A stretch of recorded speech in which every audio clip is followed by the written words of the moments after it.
नमस्कार दोस्तों, मेरा नाम है राजकीय वर्मा और आप देख रहे हैं रिपोर्टर जी। अगर आपने रिपोर्टर जी चैनल को सब्सक्राइब नहीं किया तो दोस्तों सबसे पहले चैनल को सब्सक्राइब जरूर कर लीजिए। चलिए एक बार फिर बात करते हैं हरियाणा विधानसभा चुनाव की। हरियाणा के विधानसभा चुनाव की घोषणा हो ही चुकी है, ये आप जानते ही। अब ऐसे में किस पार्टी से किसको टिकट मिलेगा, ये अपने आप में बड़ा सवाल है। तमाम पॉलिटिकल पार्टीज से टिकट मांगने वालों की एक लंबी कतार है और ऐसे में किसकी लॉटरी लगेगी और किसके हाथ निराशा हो लगेगी, ये अपने आप में देखना होगा। लेकिन आज बात करेंगे गुरुग्राम विधानसभा की, और गुरुग्राम विधानसभा में बीजेपी की टिकट पर खास तौर से वैश्य समाज यानी कि बनिया बिरादरी से कौन कौन से ऐसे चेहरे हैं जो टिकट की दावेदारी में मजबूती से आगे बढ़ रहे हैं और जिनकी लॉटरी इनमें से लग सकती है। तो अपने आप में ये एक अहम सवाल है। वैसे तो गुरुग्राम विधानसभा पर बात करें तो बीजेपी के लिए एक बड़ा पेच फंस गया है।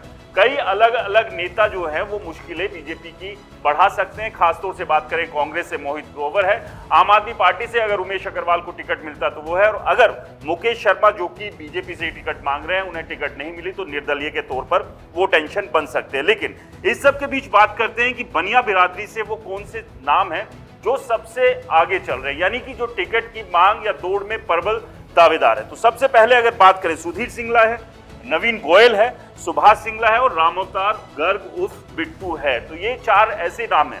वैसे इसके अलावा और भी कई नाम हैं जो टिकट की उम्मीद कर रहे हैं, लेकिन ये चार वो नाम हैं जिनके नामों को लेकर खासी चर्चा है। लेकिन अब समझना ये होगा कि इन्हें पार्टी टिकट क्यों दे, इनकी दावेदारी ऐसी इतनी मजबूत क्यों है जिसे देखते हुए टिकट देकर पार्टी इन्हें गुरुग्राम विधानसभा से चुनाव मैदान में उतारेगी। तो एक एक करके तमाम इन चारों जो टिकटार्थी हैं बीजेपी की तरफ से, उनके बारे में बात करेंगे कि आखिरकार इनके दावे में दम कितना है।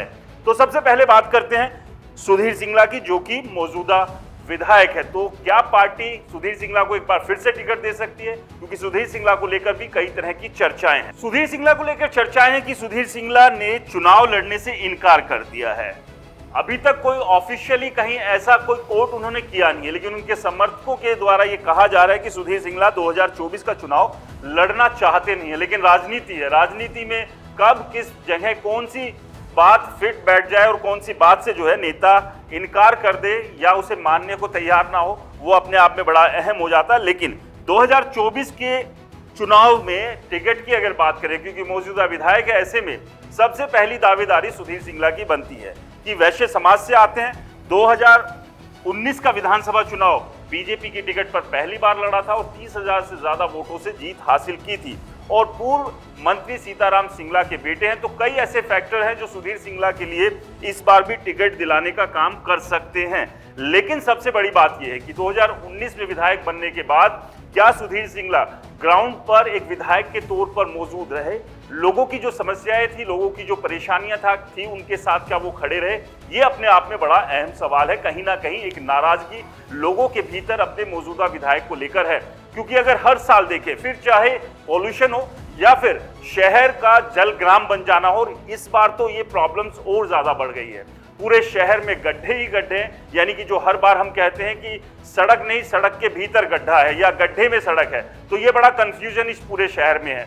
उसके अलावा कूड़ा उठाने तक की व्यवस्था गुरुग्राम जैसे शहर में नहीं है, जो कि एक ग्लोबल सिटी बनी हुई है, और भी बहुत सारी ऐसी परेशानियों से पूरा शहर घिरा हुआ है। तो क्या विधायक इन परेशानियों के वक्त, इस परेशानियों के दौरान अपने लोगों के साथ, गुरुग्राम विधानसभा के लोगों के साथ खड़े रहे, ये अपने आप में सवाल है। लेकिन वैश्य समाज से आते हैं, मौजूदा विधायक हैं, आरएसएस में अच्छी पकड़ है, तो ये कई फैक्टर्स हैं जो सुधीर सिंगला के लिए काम कर सकते हैं।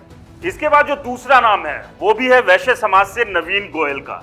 नवीन गोयल भी बनिया बिरादरी से आते हैं और सबसे बड़ी बात यह कि पिछले 5 साल से लगातार लोगों के बीच है, लोगों के साथ जुड़े हुए हैं, लोगों के काम कर रहे हैं। इसके अलावा एक कैनविन फाउंडेशन बनाई है जो स्वास्थ्य, शिक्षा और दूसरे क्षेत्रों में लगातार काम कर रही है। तो ये एक फैक्टर है कि जब 2019 में नवीन गोयल टिकट मांग रहे थे और पार्टी ने उन्हें टिकट नहीं दी और वो टिकट सुधीर सिंगला को दे दी गई, लेकिन उसके बावजूद जो काम करने का सिलसिला था, जो लोगों के साथ कनेक्ट था, वो कनेक्ट अभी भी जारी है। यानी कि लोगों के बीच नवीन गोयल जो है लगातार 5 सालों से बने हुए, और लोगों का ये कहना है कि जितने काम नवीन गोयल ने किए हैं वो सत्ता में रहकर विधायक ने भी शायद नहीं किए होंगे। लोगों के बीच जितनी अपनी प्रेजेंस दिखाई है नवीन गोयल ने, वो शायद विधायक ने भी नहीं दिखाई। तो एक ये बड़ा फैक्टर है। इसके साथ डीपी गोयल जो कि नवीन गोयल के भाई हैं, बड़े भाई हैं, तो दोनों की ये जोड़ी लगातार शहर में लोगों के बीच है, लोगों के बीच जा रहे हैं। तो ये एक बड़ा फैक्टर है जो नवीन गोयल के लिए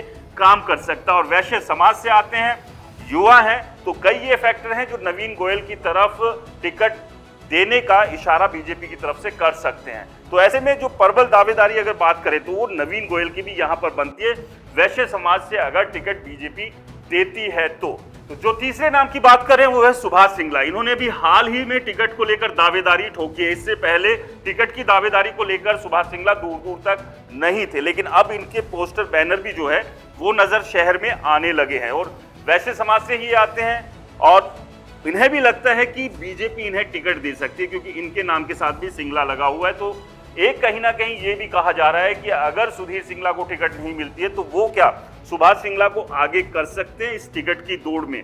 इससे पूर्व में कई बार निगम पार्षद भी रह चुके हैं, तो शहर के तौर पर जो राजनीति है उसका अच्छा खासा ज्ञान जरूर है। लेकिन क्या सुधीर सिंगला और नवीन गोयल के सामने सुभाष सिंगला की दावेदारी उतनी मजबूत है, उतना दम यहां पर नजर आ रहा है? ये अपने आप में एक बड़ा सवाल है। लेकिन सुभाष सिंगला भी इस टिकट की दौड़ में नजर आ रहे हैं और वो भी दावा ठोक रहे हैं कि बीजेपी उन्हें वैश्य समाज से होने के नाते पूर्व में कई बार नगर पार्षद बनने की वजह से उन्हें टिकट दे। चौथा नाम जिसका लगातार हम जिक्र कर रहे हैं, जो कि कई लोगों के लिए चौंका देने वाला है और कई लोग इस बात पर सवाल भी उठा रहे हैं कि ये नाम नहीं हो सकता है दावेदारी में, लेकिन हमारे जो सोर्सेज है उसके मुताबिक ये नाम भी दावेदारी में मजबूती से है। और ये नाम है रामावतार गर्ग उर्फ बिट्टू का।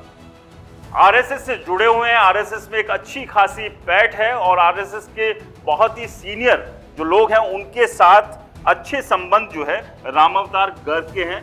और ये भी माना जाता है कि सुधीर सिंगला जो कि मौजूदा विधायक है उनके साथ भी इनके करीबी संबंध है। तो इन्होंने भी टिकट की मांग जो है अंदर खाते, बैनर पोस्टर नहीं लगाए हैं शहर में, लेकिन जो चर्चाएं हैं, जो जानकारी मिल रही है, रामावतार गर्ग ने भी टिकट की मांग जो है, टिकट की दौड़ शुरू कर दी है। रामावतार गर्ग भी वैश्य समाज यानी कि बनिया बिरादरी से आते हैं। तो ये कुल 4 नाम है जो कि बीजेपी की टिकट की दावेदारी ठोक रहे हैं वैश्य समाज से। तो अब देखना यह होगा कि बीजेपी गुरुग्राम से, वैश्य समाज से, इन 4 में से क्या किसी को टिकट दे सकती है, जिसमें मौजूदा विधायक सुधीर सिंगला है, इसके अलावा नवीन गोयल है, सुभाष सिंगला है और रामावतार उर्फ बिट्टू है। लेकिन अगर इन चारों में बात करें तो नवीन गोयल की दावेदारी कहीं ना कहीं सबसे मजबूत मानी जा रही है और उसके पीछे वजह यही है कि लगातार लोगों के साथ उनका जुड़ाव जो कि पिछले 5 साल से चल रहा है। लेकिन राजनीति और राजनीति में किसका जुड़ाव कितने समय से किसके साथ कितना है, इस सब से परे कब पॉलिटिकल पार्टी सभी को सरप्राइज करते हुए किसी ऐसे चेहरे को टिकट दे दे कि सब सोचते ही रह जाए कि आखिरकार ये हो क्या गया है। खैर, आपको क्या लगता है हमें कमेंट्स कर जरूर बताएं। रिपोर्टर जी चैनल को सब्सक्राइब नहीं किया तो दोस्तों चैनल को सब्सक्राइब करना ना भूलें।